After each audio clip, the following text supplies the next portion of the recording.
미지근한 신앙을 버리고 뜨거운 신앙으로라는 제목의 말씀 나누겠습니다. 오늘은 소아시아 7교회 드디어 이제 마지막 7번째 교회 라오디게아 교회에 대한 말씀인데요. 라오디게아 교회는 안타깝게도 하나님으로부터 칭찬은 하나도 듣지 못하고 책망만 받은 교회가 바로 라오디게아 교회입니다. 책망의 내용은 하나님께서 너네들 뜨겁지도 차지도 않고 미지근한 신앙을 가지고 있다는 책망의 말씀을 하셨습니다. 여러분은 하나님을 향한 마음이 뜨거웠던 적이 있었을 것입니다. 여러분 혹시 그때가 언제였는지 한번 생각이 나십니까? 한번 떠올려 보시길 바랍니다. 내가 하나님을 향한 영적으로 신앙이 아주 뜨거웠던 그때가 언제였는지. 아마 청소년 때일 수 있는 분도 있을 거고요. 대학 시절인 분도 있을 거고 또 예수님을 처음 만났을 때인 분들도 있을 것입니다. 자, 그렇다면 여러분 지금은 어떤 상태라고 여러분 생각되십니까? 여러분의 하나님을 향한 마음, 여러분의 신앙의 지금 온도가 어떻다고 생각이 되시나요? 하나님이 만약에 지금 이 자리에 오셔서 나를 보실 때에 뭐라고 말씀하실 것 같으신지 한번 생각해 보시면 좋겠어요. 하나님이 오셔서 얘야 너 지금 정말 뜨겁게 신앙생활 잘하고 있구나. 아니면 너 이렇게까지 어떻게 여기 이 지경까지 식어버렸니? 이렇게 말씀하실지. 주님은 지금 라오디게아 교회를 향하여서 이야기하시는 거예요. 주님이 보실 때에 라오디게아 교회는 아주 미지근한 신앙 상태에 빠져 있었던 것입니다. 근데 놀라운 것은요, 이 하나님께서 그냥 미지근한 상태라고 말씀만 하지 않고 이 라오디게아 교회에 대해서 정말 굉장히 강한 표현의 책망을 하고 계세요. 자, 16절 말씀 한번 보시기 바랍니다. 16절입니다. 내가 이같이 미지근하여 뜨겁지도 아니하고 차지도 아니하니 내 입에서 너를 토하여 버리리라. 토해버린다고 하세요. 미지근해서. 정말 이 토해버린다는 말도 조금 센 표현인데 영어 성경에 보면 더 적나라한 표현이 됐어요. 뭐냐면 침을 뱉는다, 퇴하고 뱉어버린다는 표현을 쓰는 거예요. 여러분 주님이 우리를 사랑하셨습니다. 주님이 우리를 택하셨어요. 예수님까지 보내주시면서 우리를 하나님의 자녀 삼아주셨는데 하나님이 우리를 퇴하고 뱉어버린다? 정말 하나님께서 많은 것들 중에 이와 같이 미지근한 것을 하나님이 너무너무 싫어하신다는 것을 주님이 말씀하시는 겁니다. 라오디게아 교회 교인들은요, 주님이 너 미지근해서 그냥 토해버리겠다라는 이런 표현, 미지근해서 토한다는 표현을 라오디게아 교회는 어떤 느낌인지 너무나도 잘 알아요. 왜냐하면 라오디게아 지역은 물을 구하기가 힘든 지역이었어요. 물 공급이 어려운 지역이었어요. 그래서 10km 떨어진 히에라폴리스라는 곳에서 온천물을 수로를 통해서 10km를 물을 끌어다 쓰는 동네가 바로 라오디게아라는 동네입니다. 여러분 터키 가보신 분들은 알겠지만 히에라폴리스가 어디냐면 파무칼레라고 아마 여러분 온천이 이렇게 하얗게 논두렁 같이 그 온천지대가 있어요. 10km나 떨어진 곳에서 물을 끌어다 쓰기 때문에 뜨거운 온천물이 그곳에서 나오는데요. 10km를 흘러서 라오디게아에 도착하면 이 물이 미지근해져 버리는 거예요. 그런데다가 이 물에는 석회질이 많이 있고 광물질들이 많기 때문에 이 미지근한 물을 마시게 될 경우에 어떻게 되냐? 자동적으로 우락 하고 토할 수밖에 없는 못 먹는 물이 된 거예요. 먹을 수 없습니다. 심각한 상태의 물, 바로 미지근한 물이라는 거예요. 이 상황을 너무나도 잘 알기 때문에 자기들이 경험하고 있기 때문에 이 표현을 지금 주님이 쓰시는 거예요.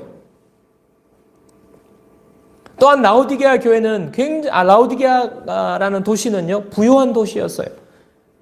너무너무 돈이 많고 금융업이 발달했고 은행이 많은 곳이 돈이 넘쳐나는 곳이 라오디게아 지역인데 주후 17년에 대지진이 일어났다고 지난 시간에도 4대 교회 때 말씀을 드렸는데요. 큰 지진이 나서 몇몇 도시들이 완전 파괴가 됩니다. 그래서 로마에서 이 도시 재건을 위해서 자금을 지원해 줬어요. 그런데 라오디게아만큼은 그 자금 지원을 거절했습니다. 왜냐하면 돈이 너무나도 많기 때문에 자체적으로 도시를 빨리빨리 재건할 수 있었던 거예요. 그만큼 돈이 많은 곳이고, 그 다음에 옷감 제조, 염색 이런 업들이 너무너무 발달한 곳이고, 또 이곳에는요 안약을 만드는 의과대학이 있었어요. 자, 여러분 보십시오. 이 도시는 부자 동네입니다. 부유한 동네입니다. 돈이 넘쳐나는 동네입니다. 패션의 도시라고 할 수 있어요. 그리고 의료가 발달한 도시가 라오디게아이라는 도시인데, 이곳에 라오디게아 교회가 있었던 거예요. 그런데 이 라오디게아 교회도 재정적으로 넉넉했던 것 같습니다. 어려움이 없었던 것 같습니다. 여유가 있다 보니까 교회에 핍박도 없었던 것 같습니다. 너무나도 평안하고 안락한 교회가 바로 라오디게아 교회. 근데 주님이 보실 때 심각한 문제가 있었어요. 여러분 17절 앞부분에 17절을 보시기 바랍니다. 내가 말하기를 나는 부자라 부요하여 부족한 것이 없다 하나 내 공고한 것과 가련한 것과 가난한 것과 눈먼 것과 벌거벗은 것을 알지 못하는도다. 돈도 있어요. 평안해요. 살만해요. 그리고 만족스럽다고 스스로 자랑스럽게 얘기하는 라오디게아 교회. 그런데 실상은 정반대라는 거예요. 주님이 그거를 지금 꿰뚫어 보고 계시는 거예요. 야, 너네들 부자라고 하는데 라오디게아 교회들은 그렇게 말했어요. 아, 하나님이 나에게 복을 주셔서 나는 지금 너무나도 복 받은 사람이야. 하나님이 축복해 주셔서 자녀들도 다 잘 됐어. 하나님 복 주셔가지고 막 좋은 대학에 다 가고 좋은 취직 다 하고 남부러울 것 없는 부자라 부요하여 부족함이 없다고 말하는 사람들이에요. 근데 하나님은 이 교회를 향하여서 너 그렇게 말하지만 너 실상은 공고하고 가련하고 가난하고 눈멀었고 벌거벗었다. 주님이 말씀하시는 것입니다. 제가 이솝우화의 벌거벗은 임금님이 생각났어요. 임금님이 나는 임금이야 하고 돌아다니지만 벌거벗은 것을 모르는 거예요, 본인은. 여러분, 라오디게아 교회는 잘 살고 평안한 것 때문에 이 라오디게아 교인들이 자만하게 된 거예요, 자만한. 이만하면 나는 만족해. 그리고 영적으로 미지근한 상태에 빠져버린 것입니다. 여러분, 우리가 주의해야 될 것이 뭐냐면 신앙생활에 평안할 때에, 부족함이 없을 때에, 내가 모든 게 잘 될 때에 자칫 잘못하면 영적으로 미지근한 상태에 나도 모르게 빠져가고 있는지 모릅니다. 자기도 모르는 사이에 영적으로 그냥 자만해버리고 미지근한 상태에 빠진 거예요. 우리가 잘 모를 수 있어요. 하나님의 축복으로 생각하고 이렇게 평안한 것이 잘 되고 있는 것이. 자, 그렇다면 여러분, 우리가 미지근한 신앙인지 아닌지, 우리가 곧 막 주님 살려주세요, 고쳐주세요, 그럴 때가 아니고 평안할 때에 내가 진짜 신앙이 뜨거운지 아니면 미지근한 상태에 빠져 있는지 알 수 있는 중요한 증상이 있어요. 내가 미지근한지 아닌지.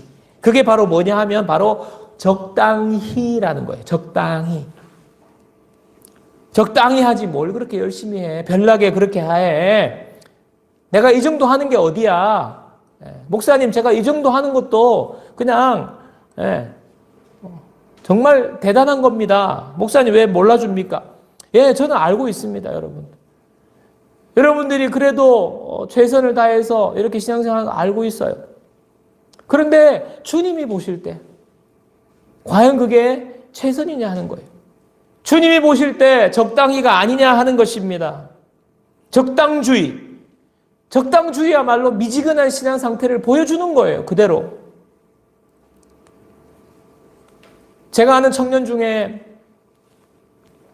부모님은 믿지 않으시는데요. 이 부모님이 아들에게 너는 교회 가라. 너는 교회 가서 목사님도 많이 도와주고 교회 일도 도와주고 너는 교회 가라. 교회 가라. 그렇게 말씀하신대요.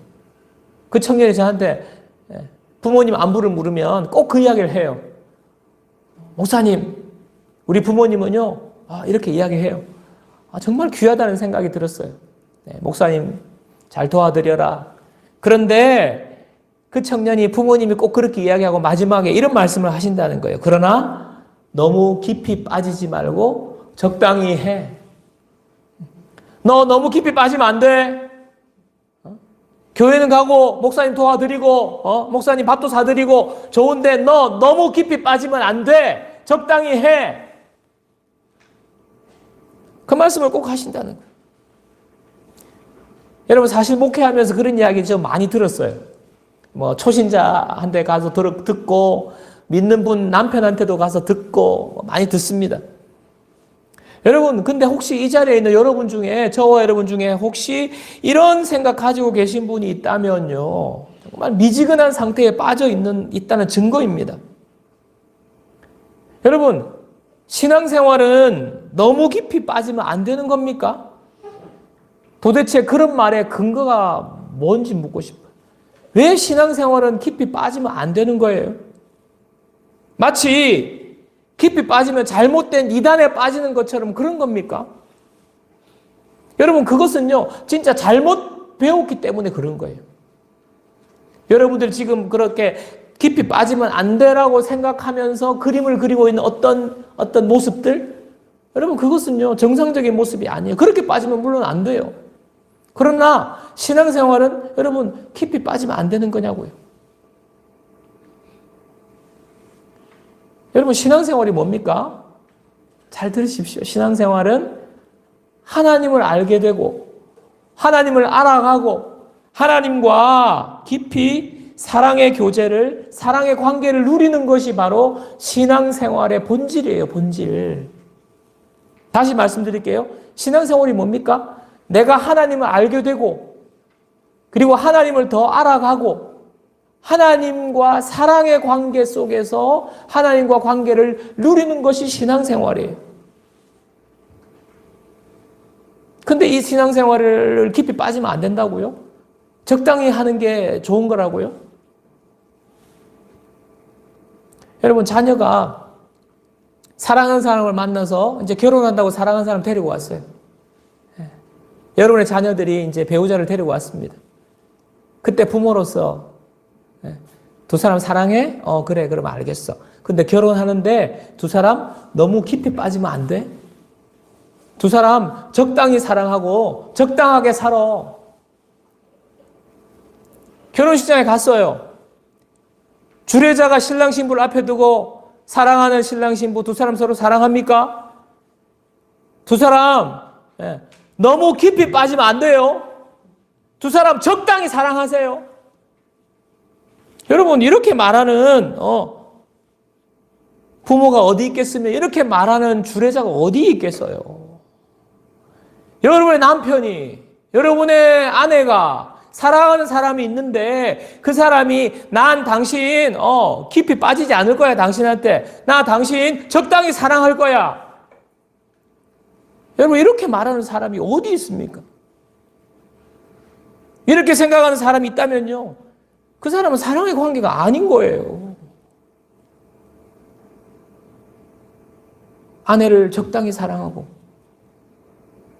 남편에 깊이 빠지지 않고 이거 문제가 있다는 건 아닙니까?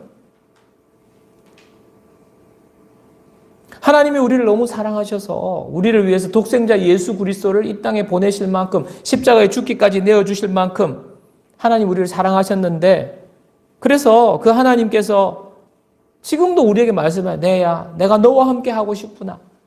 내가 너를 사랑하고 너도 나를 사랑하고 우리 사랑의 교제의 관계를 나누고 싶구나. 하나님의 생각이에요. 하나님의 마음이에요. 그런데 여러분 저는요 하나님 적당히 사랑할 거예요. 하나님께 너무 깊이 빠지지 않을 거예요. 여러분 이렇게 되는 거 그 신앙이 무엇을 얻을 수 있겠어요? 여러분 이것은요 하나님에 대해서 우리가 제대로 모르고 있기 때문에 그래요. 적당히 여러분 생각을 가지고 있다는 것은 하나님에 대해서 모르고 있기 때문에 그래요. 하나님 어떤 분이신지. 깊이 빠지지 않아야지라고 생각하고 있는 것은요, 여러분들이 하나님이 우리를 얼마나 사랑하는지를 모르고 있기 때문에 그런 거예요.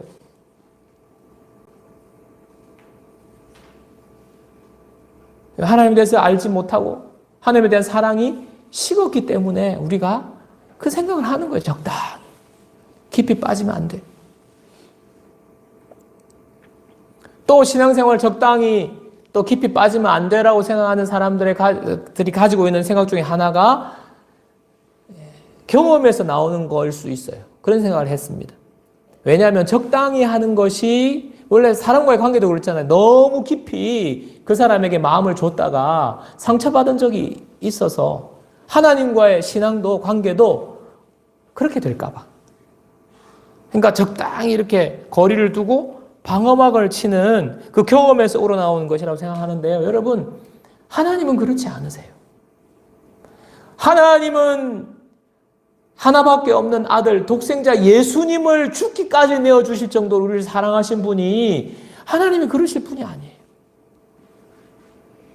여러분 믿습니까? 십자가에 내어주신 하나님의 아들, 독생자 예수, 나를 위한 십자가라는 걸 여러분 믿습니까? 여러분 그렇다면 하나님은 그런 분이 아니세요. 그래서 하나님께는 적당한 것이 안전한 것이 아닙니다. 여러분 신앙생활을 적당히 하는 것이 더 어렵고 힘들어요. 여러분 그거 아세요?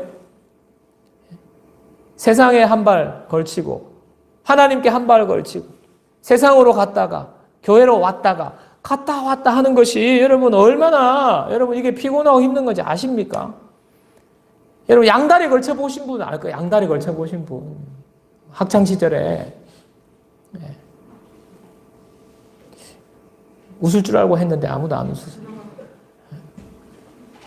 이 여자 만나고 뭐 미팅하고 또 튀어가가지고 막 오토바이 타고 가서 또 여러분 이게 얼마나 점점 이렇게 자매가 눈치를 채고 좀 수상한데 이러면서 그게 얼마나 힘든 건지 몰라요, 여러분. 두 여자를 사귀는 것이 그렇게 행복한 것이 아닙니다. 그래서 하나님 적당히, 세상 적당히, 여러분이 절대 편하지 않아요. 여러분 우리가 적당히 하는 신앙, 절대 편하지 않는 것이 적당히 신앙생활하면 영적으로 곤고해져요. 내 마음이 피폐해지고요. 많이 가지고 누리고 있는데도 세상 것을 누리고 많이 경험하고 있는데도 마음 한구석에는 허전함이 쑥 밀려오는 거예요. 한순간에. 채워지지 않는 공허함이 밀려옵니다. 답답한 마음이 있고요. 불안한 마음이 있고요. 그런 마음이 늘 우리 가운데 떠나지 않는 거예요. 왜냐하면 적당히 하고 있기 때문에. 온전히 하나님께 나아가는 사람들은 그런 거 없어요. 근데 적당히 하니까 마음이 그냥 나뉘어져 가지고 여러분 세상의 것은요 정말 참된 만족을 주지 못합니다. 처음에는 그래 보여요. 그런데 점점 불안한 마음 생기고요. 점점 공허한 마음 생기고요. 여러분 세상이 그런 거예요. 적당히 하는 마음, 적당주의, 이 정도만 됐다는 자만한 마음으로 하나님 앞에 우리가 깊이 들어가지 않고 적당히 했을 때에 우리의 신앙은 미지근한 신앙이 되고요. 우리의 삶도 그냥 미지근하게 그냥 토해버릴 것만 같은 그런 삶이 우리의 삶이 되는 것입니다. 주님께서 이 상태 우리에게 말씀하시는 거예요. 너 부족함이 없지? 너 모든 것이 잘 되지? 그런데 너 영적으로 미지근한 상태에 빠져 있으면 그건 안 되는 거야. 그 상태에서 벗어나야 돼. 하나님이 책망하시는데요. 18절 19절을 보십시오. 18절 19절 내가 너를 권하노니 내게서 불로 연단한 금을 사서 부요하게 하고 흰옷을 사서 입어 벌거벗은 수치를 보이지 않게 하고 안약을 사서 눈에 발라 보게 하라. 무릇 내가 사랑하는 자를 책망하여 징계하노니 그러므로 내가 열심을 내라 회개하라. 주님이 미지근한 상태에서 벗어나라고 하면서 뭐 이야기하십니까? 불로 연단한 금, 그 동네는 금이 많고 돈이 많으니까 그 돈 가지고 되는 게 아니야. 불로 연단한 금. 그 다음에 뭡니까? 흰 옷. 좋은 옷 너무 많은데 너 좋은 옷 입고 있다고 되는 거 아니야. 흰 옷. 안약을 사서 눈에 발라라. 앞에 말씀드렸죠? 안약을 만든 의과대학이 있다고. 육신의 눈을 고치는 것이 아니라 영적인 눈을 고쳐야 된다는 말입니다. 이 금, 불로 연단한 금, 흰 옷, 안약, 우리를 참으로 부요하게 하고 참된 부요를 가져다 주고 우리에게 흰 옷을 입혀서 정결케 하고 우리의 눈을 열게 하는 것, 바로 예수 그리스도를 말합니다. 주님을 말씀하시는 거예요. 주님의 사역을 말씀하시는 겁니다. 그러면서 열심을 내라고, 회개하라고. 여러분, 회개하는 것은 우리의 영적 자만을 회개하는 거예요. 하나님, 내가 적당히, 하나님 이만하면 됐다고 내가 생각했던 마음을 주님 앞에 회개합니다. 그리고 내가 정말로 벌거벗었음을 주님 앞에 회개합니다. 그리고 열심을 내라는 건 무엇입니까?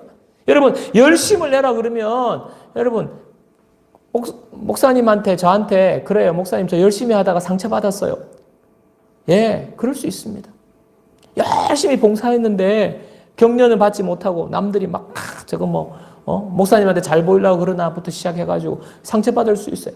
그런데 여기서 말하는 여러분, 열심을 내라는 것은 그런 열심히 봉사하고 열심히 일하고 열심히 교회에서 어떤 일을 하라는 것을 우선으로 말하는 열심을 내라는 것이 아닙니다. 우리가 열심을 내서 일하는 것은요, 우리의 마음에서 우러나와야 되는 거예요. 하나님을 사랑하는 마음에서 나와야 되는 거예요. 나의 만족과 나의 인정을 위해서 열심히 하다 보면 상처받을 수가 있어요.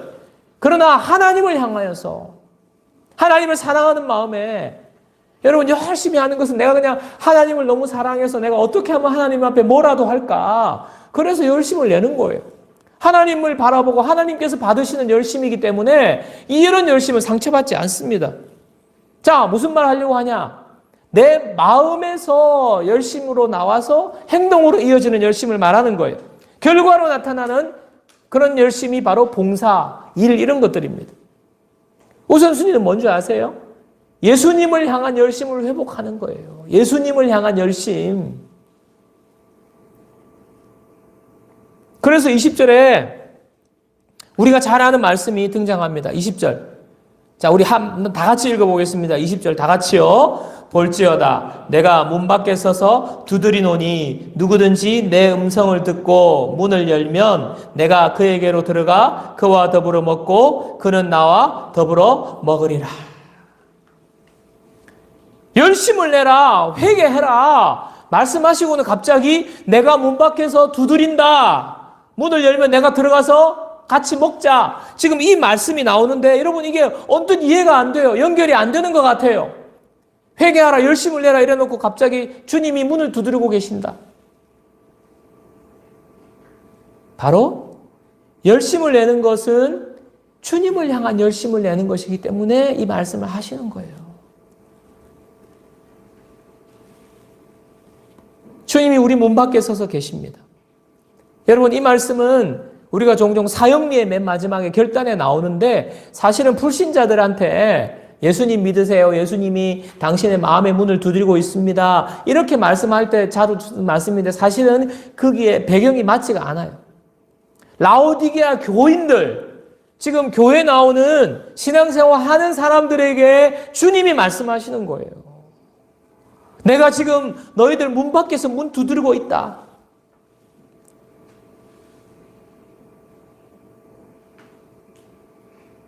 주님을 향한 열심을 회복하기 위해서 우리가 해야 될 일을 마음의 문을 여는 겁니다. 여러분, 열심은 내가 마음 먹고 파이팅! 열심히 해야 되겠다.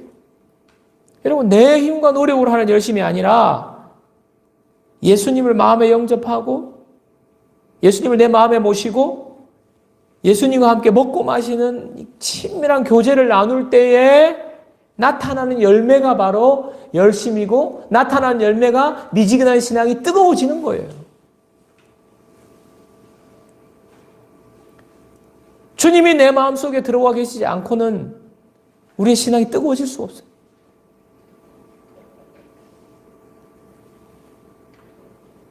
예수님과 함께한 저녁 식사라는 책이 있습니다. 여러분 중에 읽어보신 분이 있는지 모르겠는데 예수님과 함께한 저녁 식사 소설 형식으로 되어 있는 책인데요. 딕이라는 주인공이 나오는데 이 사람은 지금 우편물을 하나 받게 되는데 우편물에 보면 좋은 레스토랑에 식사 초대장이 들어있는 거예요. 당신을 식사에 초대합니다 하고 시간과 장소가 딱 적혀 있어요. 최고급 레스토랑입니다. 몇 월 며칠, 이번 주 금요일 저녁, 장소. 근데 초청자가 누구냐 하니까 예수라고 적혀 있는 거예요. 그런 초대장을 받은 거예요. 딕이라는 사람이. 이 사람이 얼마나 황당했겠어. 이게 뭐지? 나한테 이런 초청장을 보낼 사람이 없는데 근데 또 보낸 사람이 예수래, 예수. 그래서 이 친구들이 나한테 장난치는 건가 아니면 무슨 무슨 그런 동네에서 행사를 하는 건가? 긴가민가 하는 마음을 가지고 있었는데 그날이 온 거예요. 그래서 좀 의심쩍었지만 그 초대장을 가지고 그 장소로 갔어요. 최고급 레스토랑에 갔어요. 근데 아니나 다를까 예약이 되어 있는 거예요. 그 자리에 앉았는데 자기를 예수라고 소개한 사람이 실제로 나타난 거예요. 그래서 내가 당신을 초대했습니다. 그러니까 너무 어리둥절한 거죠. 도대체 자기를 예수라고 소개하고 식사에 초대해서. 그런데 그 사람을 마주하는 순간 그 사람의 분위기와 그 사람의 풍기는 이미지에 이 사람이 매력을 느끼게 되는 거예요. 그러면서 식사를 함께 하면서 이런저런 이야기를 하게 된 거예요. 자, 정말 당신 예수님이 맞습니까? 이런 질문도 했을 거고요. 그러면 성경에 나오는 이런 이야기들 이거 어떻게 생각하세요? 제가 잘 모르겠는데 하고 이런 이야기도 하고 또 내가 지금 가정에 힘든 일을 겪고 있는데 사업에 힘든 일을 겪고 있는데 공부하는데 너무 힘든데 앞으로 어디로 진로를 가져야 될지 등등등등등 그런 지금 가지고 있는 질문들을 막 이 사람한테 한 거예요. 근데 한마디 한마디 한 말씀 한 말씀이 너무 자신에게 와닿는 거예요. 점점 빠져들어가기 시작합니다. 1시간, 2시간, 식사 시간이 어떻게 지나가는지 모르게 시간이 지나가면서 이 딕의 마음에는 너무너무 행복한 거예요. 너무너무 만족하게 되는 거예요. 아, 이분이 정말 예수님이구나. 아, 예수님과 더 있고 싶다. 내가 이런 만남, 이런 경험을 해본 적이 없는 거예요. 밥도 맛있지만 그분과 이야기하고 그분과 교제하는 시간이 너무너무 좋은 거예요. 근데 어느덧 시간이 다 지났어요. 식사 시간이 다 끝났어요. 돌아가야 될 시간이 되었습니다. 근데 딕의 마음속에는요, 올 때와는 다르게 너무 이분과 더 있고 싶고 이분과 더 이야기하고 싶고 자기의 마음이 너무너무 가슴 벅차고 뜨거워지는 것을 느끼게 됩니다. 딕이 마지막에 또 만나서 식사할 수 없을까요?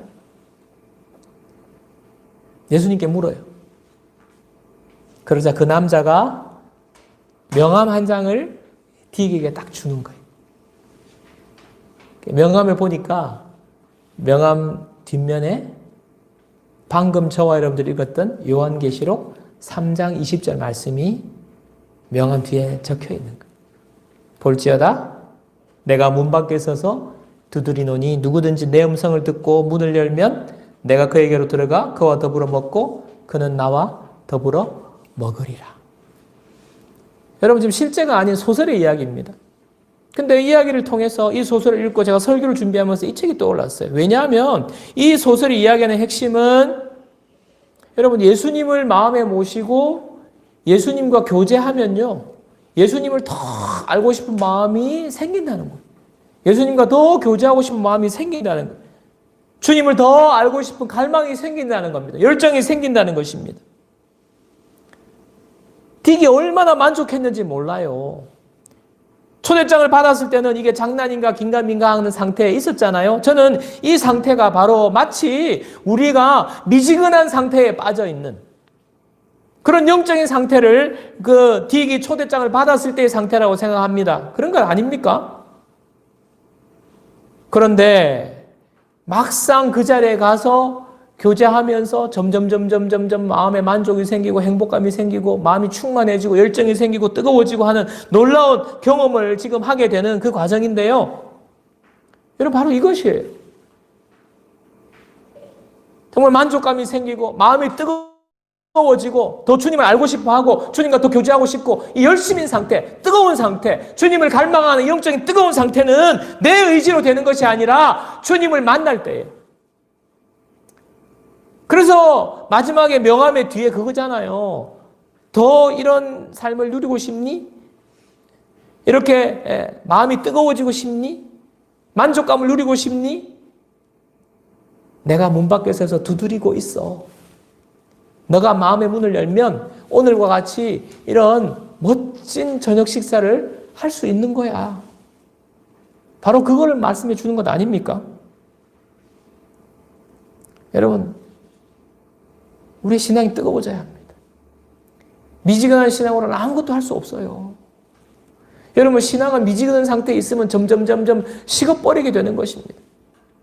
계속 불을 떼워서 펄펄펄펄 끓기 위해서는 불이 필요한 거예요. 어떻게 해요? 지금 마음의 문을 두드리고 있는 주님을 마음속에 모시는 거예요. 그럴 때 우리의 열심이 회복되고 열정이 회복되는 것입니다. 주님이 주시는 것입니다. 주님을 내 마음에 모시고 주님과 교제하는 거예요. 여러분, 제가 말씀을 이제 정리하려고 합니다. 여러분, 사랑하는 여러분, 여러분의 지금 상태는 어떤 상태에 있습니까? 혹시 나도 모르는 사이에 여러분 자만에 빠져 있는 건 아닙니까? 영적 자만에 빠져 있는 건 아니냐고요. 자만에 빠져 있는지 잘 모르겠습니까? 앞에서 말씀드렸듯이 적당히 이만하면 됐다라고 생각하는 마음 가지고 있으면 미지근한 상태에 빠져 있는 거예요. 여러분, 그런 상태에 있지 않습니까? 여러분, 하나님이 영적으로 풍성한 은혜를 우리에게 예비해 두셨어요. 여러분, 뜨거웠던 때를 생각해 보세요. 그때 정말 하나님께서 나에게 뜨거운 마음 주시고 주님을 향한 마음이 뜨거웠을 때 우리의 삶이 어땠는지를 여러분 다시 돌이켜 보면서 지금의 공고한 마음, 공고한 가운데 있는 마음, 미지근한 상태를 여러분 벗어나셔야 합니다. 그거는요, 이 모습은요, 주님이 원하시는 모습이 아니에요. 주님이 주시는 참된 복을 누리지 못하고 있는 너무나 안타까운 신앙의 상태. 하나님이 예비하신 복을 누리지 못하고 있는 너무나 아쉬운 상태에 여러분 빠져 있는 것입니다. 주님이 말씀하세요. 너 미지근해서 내가 너를 토해버리겠다. 미지근한 상태에서 너 벗어나야 해. 내가 너를 사랑하기 때문에 오늘 이렇게 징계하고 이야기하는 거야. 주님의 음성을 들으셔야 해요. 더 이상 미지근한 상태에 빠져 있으면 안 되는 겁니다. 그러면서 주님이 문 밖에서 두드리고 계세요. 내가 너에게로 들어가고 싶구나. 같이 먹고 마시는 만찬을 주님이 하고 싶은 거예요. 그런데 여러분, 이 문은요, 예수님이 강제로 밀고 부시고 들어갈 수 있는 문이 아닙니다. 안에서만 열리는 문. 여러분, 그림 같은 거 보셨을 거예요. 문 밖에서 두드리노니 예수님이 등잔불 하나 들고 왜 문 그려져 있고 있잖아요. 그 문에 밖에 문이 없어요. 문고리가 없어요. 밖에서는 문을 열 수가 없어요. 안에서만 문을 열 수 있는. 여러분, 마음의 문을 여셔야 됩니다. 더 이상 미지근한 상태에 신앙생활을 해서는 안 돼요. 하나님이 예배하신 놀라운 축복. 다시 뜨겁게 되어서 주님께서 주시는 풍성한 은혜를 누리는 우리 넘치는 교회 모든 지체들 되시기를 주님의 이름으로 축원합니다. 우리 같이